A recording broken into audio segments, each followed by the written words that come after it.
बिस्मिल्लाहिर्रहमानिर्रहीम। प्यारे बच्चों, अस्सलाम वालेकुम। मेरा नाम साजिदा नूर है। आज के इस वीडियो लेक्चर में आप सबको खुश आमदीद। आज के इस लेक्चर में हम जमात अव्वल की किताब उर्दू के सबक नंबर 5 सेहत और सफाई को शुरू करेंगे। तो आइए चलते हैं हासिलाते ताल्लुम की जानिब। प्यारे बच्चों, इस सबक की तदरीस के बाद आप इस काबिल हो जाएंगे कि रोज़मर्रा उमूर से मुतल्लिक अपने ख्यालात और एहसासात का पुरएतमाद ज़ुबानी इजहार कर सकें।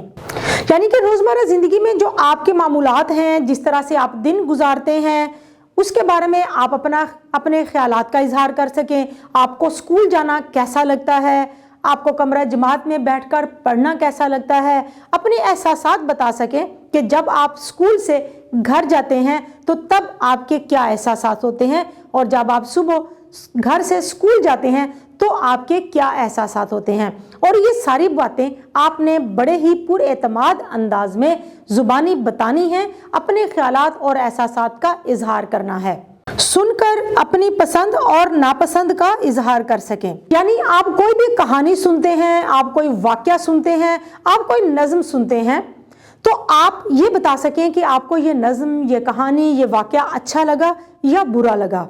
आपको पसंद है, उसकी क्या वजूहात हैं, कौन सी चीज़ें, कौन सी ऐसी बात है जो आपको इस कहानी में सबसे ज़्यादा अच्छी लगी। और अगर कोई चीज़ आप नापसंद कर रहे हैं, आपको वो कहानी अच्छी नहीं लगी, उसका इख्तिताम आपको अच्छा नहीं लगा, कौन सी चीज़ उसमें बुरी लगी, कोई किरदार आपको बुरा लगा, तो आप उसके नापसंद होने की वजह भी बता सकें। सादा इबारत समझ कर पढ़ सकें। इस मकसद के लिए प्यारे बच्चों हम ये सबक पढ़ेंगे सेहत और सफाई, और इसमें हम पढ़ेंगे कि सेहत और सफाई का आपस का क्या ताल्लुक है, सेहत हासिल करने के लिए हमें सफाई का क्यों ख्याल रखना चाहिए और सफाई की इतनी अहमियत क्यों है, इस बारे में भी आप जान सकें। तो जब हमने ये सबक पढ़ना है तो आपने बहुत ध्यान से ये सबक सुनना है, ताकि आप समझ सकें कि इस इबारत में, इस सबक में हमें कौन कौन सी मालूमात मिल रही हैं और कौन से सबक, इखलाकी सबक जो है वो हमें हासिल हो रहे हैं। किसी उन्वान पर 3 से 5 जुमले लिख सकें। आपको कोई भी उन्वान दिया जाता है कि उस पर अपने ख्यालात का इजहार करें, तो सबसे पहले आपने ये देखना है कि उसके बारे में आप अपने साथियों के साथ, अपने असातिज़ा के साथ बातचीत करें। मिसाल के तौर पर अगर आपको उन्वान दिया जाता है सेहत और सफाई का, तो इससे पहले आप आपस में एक दूसरे के साथ बातचीत करेंगे, अहम नकात जो है उनको नोट करेंगे और फिर उस बारे में चंद जुमले लिखेंगे। जैसा कि हमारे इस सबक की मश्क में भी एक सरगर्मी दी गई है, उसमें भी हमें एक उन्वान दिया गया है जिस पर हमने बात करनी है, और फिर उसके बाद हम उस पर 3 से 5 जुमलों के दरमियान जो है वो कोई इबारत लिखेंगे। हरूफे अज़ाफ़त का, की, के की पहचान और इस्तेमाल कर सकें। हरूफे अज़ाफ़त कौन से हैं? हरूफे अज़ाफ़त वो हरूफ होते हैं जो एक चीज़ का दूसरी चीज़ के साथ ताल्लुक़ पैदा करते हैं। वो हरूफ कौन कौन से हैं? जैसे कि का, की, के, ये सब हरूफे अज़ाफ़त हैं।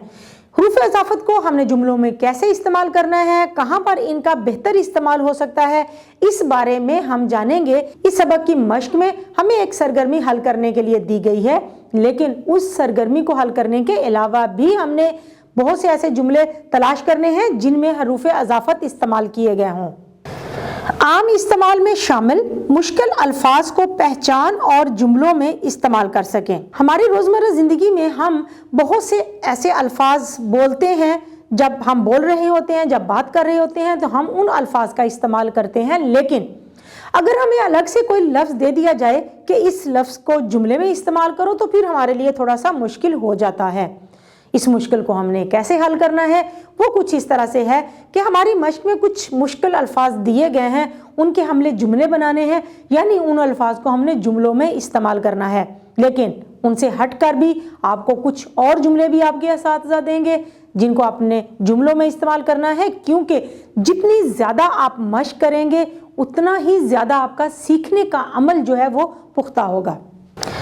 भारी आवाज़ें पहचान सकें और उन्हें इस्तेमाल कर सकें। भारी आवाज़ें कौन सी हैं? भारी आवाज़ें वो आवाज़ें हैं जब हम किसी लफ्ज़ को बोलते हैं तो वो हम हल्क से आवाज़ निकालते हैं, जैसे ख खजूर, घ घोड़ा, ख खेल। तो आपने इन आवाज़ों को पहचानना है, यानी कि आप कोई भी लफ्ज़ पढ़ेंगे تو اگر کسی لفظ کو پڑھتے ہوئے بھاری آواز آ رہی ہے تو وہ بھاری آوازیں ہیں۔ اب آپ نے ان بھاری آوازوں کو پہچاننا ہے اور پھر ان الفاظ کو جملوں میں استعمال کرنا ہے۔ اس کے لیے بھی ہماری مشق میں ایک سرگرمی دی گئی ہے، ہم اس کو حل کریں گے، لیکن اس کے علاوہ بھی ہم اپنی جماعت میں ایسی الفاظوں کو تلاش کرنے کے لیے اور ایسی آوازوں کے الفاظ کو جملوں میں استعمال کرنے کے لیے ایک سرگرمی کریں گے تاکہ آپ زیادہ سے زیادہ بھاری آواز کے الفاظ کو جملوں میں استعمال کریں اور آپ کا تعلم پختہ ہو۔ پیارے بچوں، امید ہے کہ آپ کو آج کا یہ ویڈیو لیکچر بہت اچھی طرح سے سمجھ آ گیا ہوگا۔ انشاءاللہ اگلی ویڈیو میں اگلے لیکچر کے ساتھ پھر ملیں گے، تب تک کے لیے اللہ حافظ۔